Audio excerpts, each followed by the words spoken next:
Louvado seja nosso Senhor Jesus Cristo. Nós vamos dar continuidade ao nosso comentário ao Evangelho de São Mateus, nosso 15º encontro. Vamos trabalhar Mateus capítulo 5, do versículo 43 a 48, amor aos inimigos.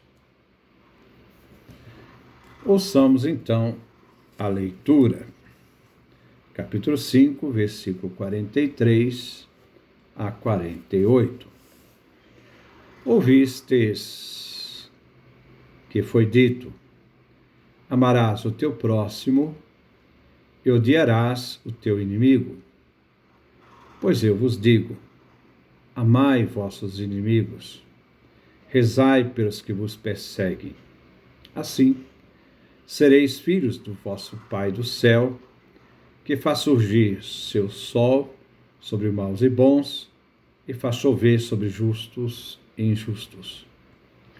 Se amais somente o que vos amam, que prêmio mereceis? Também os cobradores de impostos, fazem isso. Se amais somente os vossos irmãos, que fazeis de extraordinário? Também os pagãos fazem isso. Sede, portanto, perfeitos, como vosso Pai do céu é perfeito. Então, esta é a passagem que nós vamos refletir no dia de hoje. Versículo 43. Ouvistes o que foi dito: amarás o teu próximo, odiarás o teu inimigo. O amor ao próximo é aquele dos mais sublimes mandamentos do Antigo Testamento. O próximo no Antigo Testamento pertencia ao povo eleito. Como progresso, entrou também na tradição de Israel os estrangeiros que moravam na mesma terra com os judeus, embora pertencessem a povos diferentes. Foram incluídos em certos aspectos neste mandamento. Então, no Antigo Testamento, o conceito de próximo havia se alargado. Mas, no mandamento, havia um limite: a separação com o inimigo. Trata-se do inimigo comum, os romanos. Não existe nenhuma passagem no Antigo Testamento que se diz que se deva odiar os inimigos.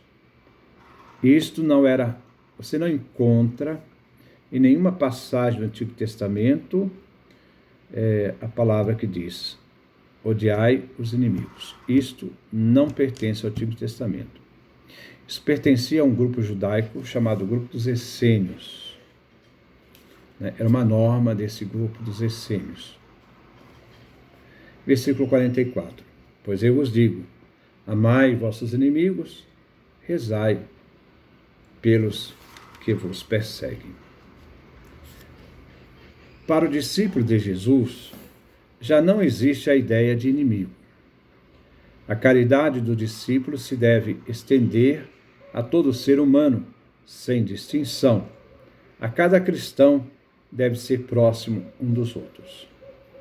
Já em vida de Jesus, os discípulos participavam de hostilidades e calúnias, onde tinham que suportar, como também mais tarde as comunidades cristãs. Duras provas eles enfrentaram. Os cristãos não devem responder com aversão e repúdio, isto é, para não tornar ainda mais altos os muros da inimizade. O cristão, a exemplo de Jesus, deve vencer o ódio pelo amor. A oração, rezai, orai, não deveria ser reservada aos amigos, aos irmãos da comunidade, mas com generosidade estendida a todos aqueles que se opõem ao próprio Cristo Jesus. Trata-se de uma vitória sem violência, conquistada pela humildade e caridade generosa. Versículo 45. Assim sereis filhos do vosso Pai do céu, que faz surgir seu sol sobre maus e bons, e faz chover sobre justos e injustos. Nós nos tornamos filhos do Pai do céu. Este é o destino final de todos nós. Deus é modelo do amor, ele é amor.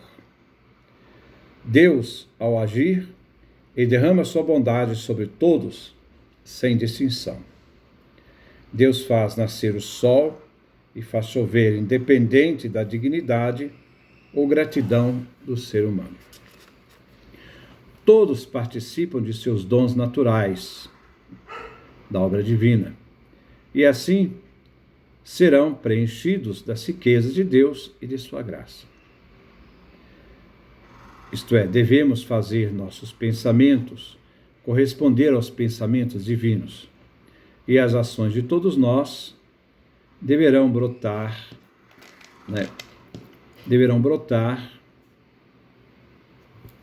do mesmo amor generoso e fiel. Ao imitar Deus, nos tornamos semelhantes a Ele, e assim Ele nos adota como seus filhos. É uma coisa que às vezes eu tenho falado, esse lançar-se, essa imersão em Deus, se lançar totalmente em Deus. A partir do momento que você se lança totalmente em Deus, e Deus realiza em você a sua obra, onde você não coloca nenhum impedimento, onde você sai, você deixa Deus agir e consente com a sua ação, neste momento você vai descobrindo o que é amar ao próximo e o que é amar o inimigo. Essa realidade de ver no outro, né, e de transformar o outro, de transfigurar-se a si mesmo a partir do amor do outro. Esta realidade de Deus que inunda no coração daquele que crê. Versículo 46. Se amais somente aqueles que vos amam, que prêmio mereceis? Também os cobradores de impostos, os coletores, fazem isso. A caridade deve ultrapassar, né, aos escribas e fariseus. Capítulo 5, versículo 20. E também as atitudes, né, daquela realidade que fazem os cobradores de impostos, os publicanos.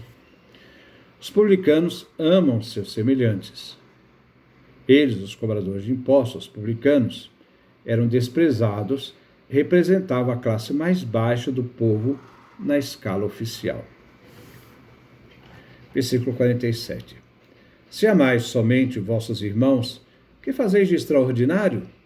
Também os pagãos não fazem isso? Ser atencioso e afável, e cumprimentar-se mutuamente, toda pessoa educada faz. Os pagãos, né, fazem isso, e eles nem conhecem o nosso Pai, né, nem tampouco Jesus Cristo.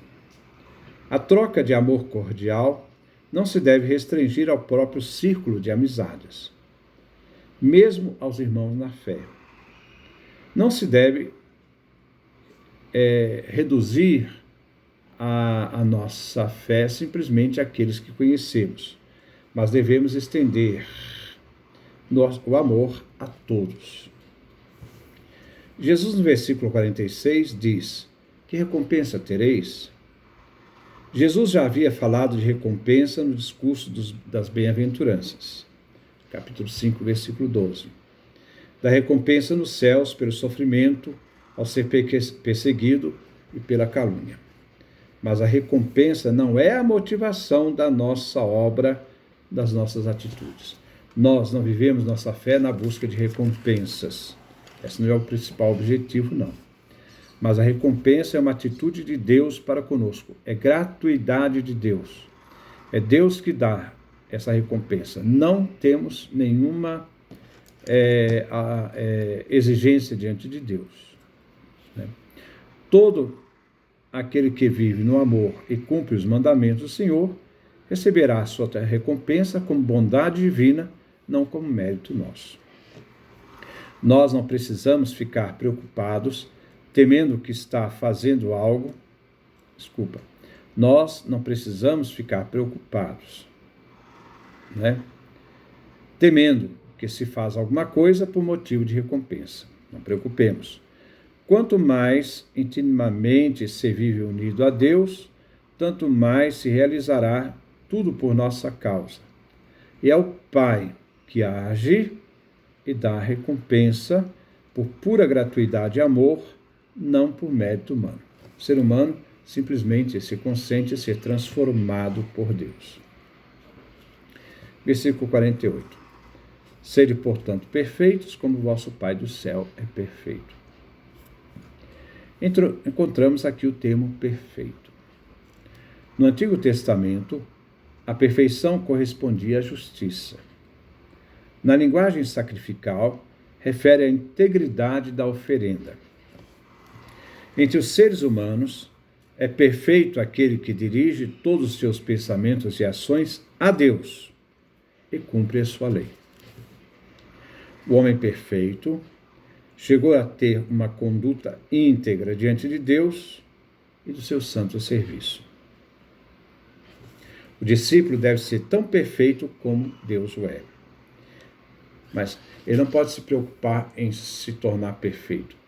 A partir do momento em que ele se lança em Deus, ele é imerso em Deus, onde Deus age e ele diz: Senhor, eu não sei o que vou fazer, eu não sei o que será de mim, mas aí diz com Maria: mas faça-se em mim segundo a palavra. Quer dizer, o que o Senhor quiser fazer de mim, o Senhor faz.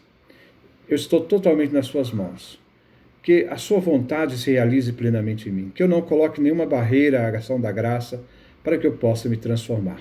A partir desse momento em que eu me lanço totalmente em Deus, eu descubro essa realidade da perfeição divina, que não está no perfeccionismo, que é uma doença, mas está nessa confiança de se transformar e transfigurar-se todo em Deus. Né? Ele imita Deus a partir do momento em que ele se transforma totalmente, se muda totalmente, é capaz de transfigurar totalmente nessa graça divina. A verdadeira perfeição divina é perfeição no amor. Porque a essência divina é o amor. Deus é amor. O amor vivido pelo discípulo é o amor de Deus que transforma toda a vida e diante de todos age com amor e a todos ama com amor divino. E esse amor divino, em Jesus Cristo, ele nos ama com amor divino e humano, porque ele foi solidário a nós na humanidade e, tendo nos amado, nos amou até o fim. Que Deus nos dê a sua graça, a sua bênção, sua face resplandeça sobre nós.